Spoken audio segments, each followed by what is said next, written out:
Mr. Bob Arnott.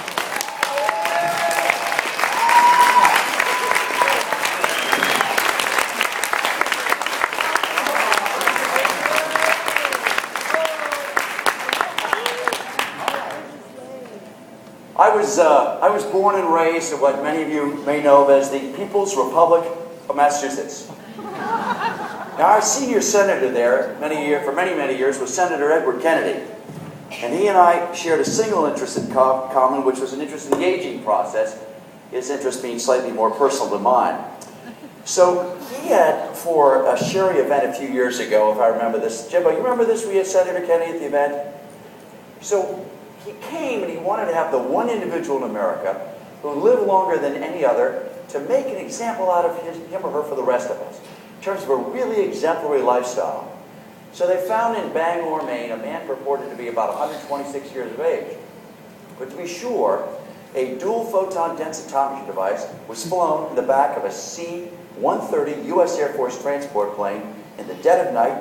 He was put into this, and it was determined that his spine had crumbled to the extent that he had to be 1.6759 years of age, 126.1795 years of age. So with that reassurance, Jimbo now introduces the senator, and the senator introduces this 126-year-old man, Ern Farnham.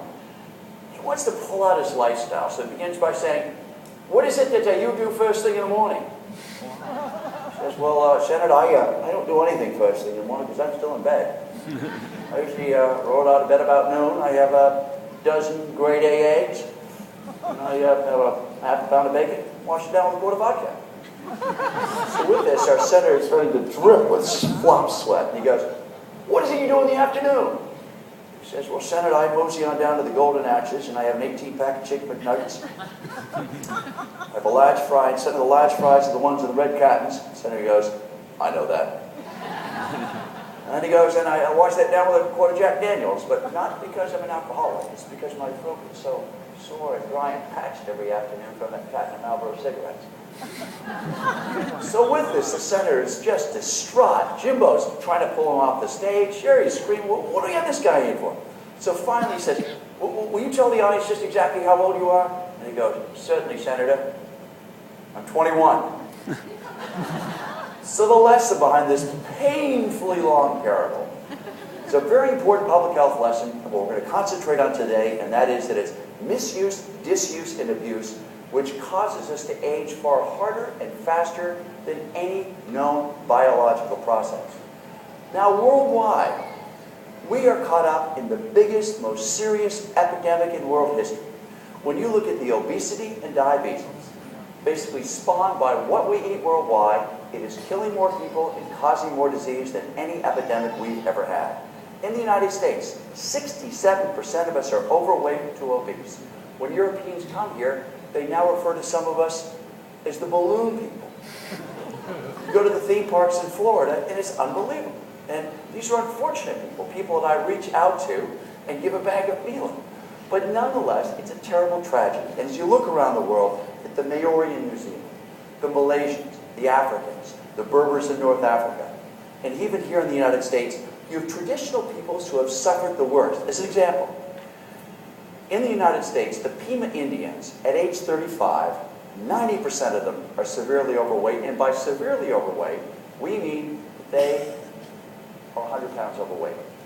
50% of them already have type 2 diabetes, and it is so severe that children actually believe that diabetes is treated by cutting off their limbs. There are that many amputations. Now, I visited a population of Pima Indians in Arizona, and they had put on a flour-fat diet. And with this, they became enormous.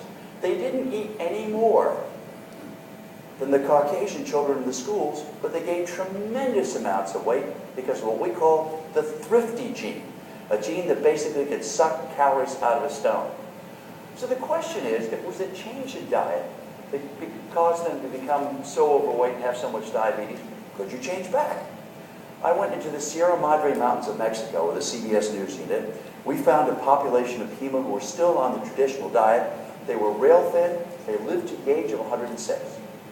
Then I came here to the island of Oahu.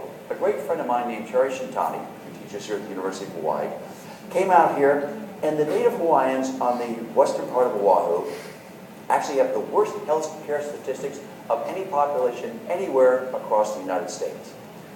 We focused on a man for our broadcast. His name was Big Ed. He was 425 pounds. He had a blood sugar that went up to 800. He took 80 units of insulin a day. He had a cholesterol of nearly 300, and he took a hefty garbage bag full of medications on an every 3-month basis. So what Terry did was a very interesting thing. He didn't wag his finger and say, don't go to McDonald's, don't go to Kentucky Fried Chicken.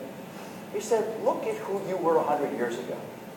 Those Native Hawaiians, you were tall, lean, strong, Olympic-looking peoples with washboard abdomens. And he had pictures right out here in Waikiki of Native Hawaiians with the big 70-pound surfboards. He said, I want you to change your diet because it's part of your culture and it's part of your spiritual values.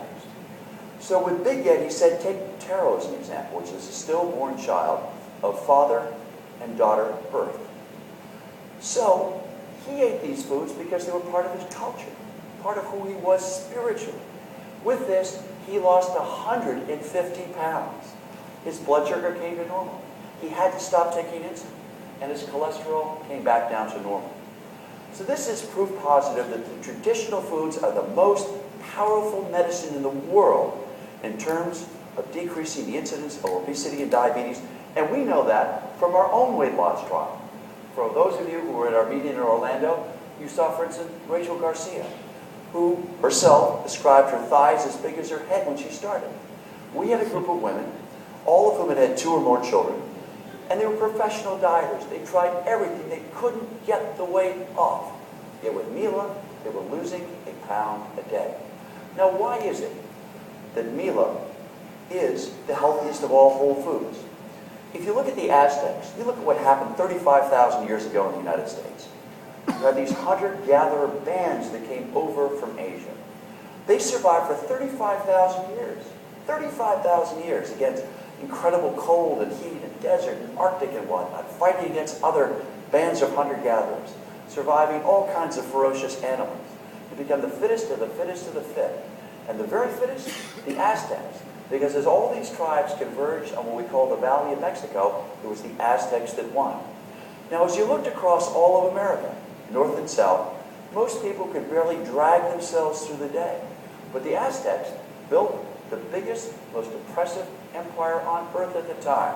Their cities made cities in Spain look like they weren't squalid. They had incredible finery and palaces and foods. They did tremendous amounts of work, and they fought. Why? Because they had the nutritional base. Now, the Valley of Mexico was the most perfect place on earth for foods to develop. Why? First of all, you had these hunter-gatherer packs that came all across North and South America to converge at this point. They had very sophisticated horticulturists. They had all their crops they brought in. And it was the most perfect place on earth to grow crops. You had terraces at 5, 6, 7, 8, 9,000 feet. You had varying degrees of sun and rain and cloud cover.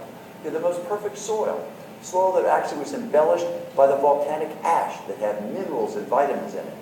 And out of this developed the most perfect food of all time, Mila. Now, what I want to do today is I want to describe just 2 scientific phenomena. And I've really drawn these out, so I really want to make sure you get this. And I'm going to quiz you. They are glucose load and inflammation. And it really explains why Mila is just that good in terms of weight loss and in terms of all of the disease phenomena that you see.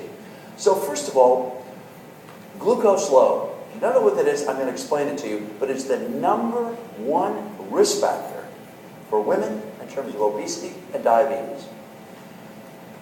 Glycemic index. Who can tell me what glycemic index is? Who knows? Glycemic index? Any hands? Measure of sugar. Yes, right here. What is it?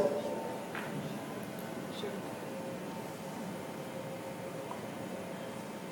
Not exactly sure, but I do know a lot of diets are kind of based on that. So starches and everything, it's like how long it lasts in your body.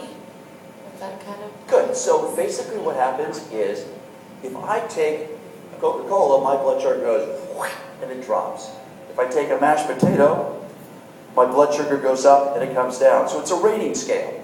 So in essence, if I take an instant mashed potato on a scale that goes from 0 to 100, just like all the exams you had in school, instant mashed potatoes are 120. Mila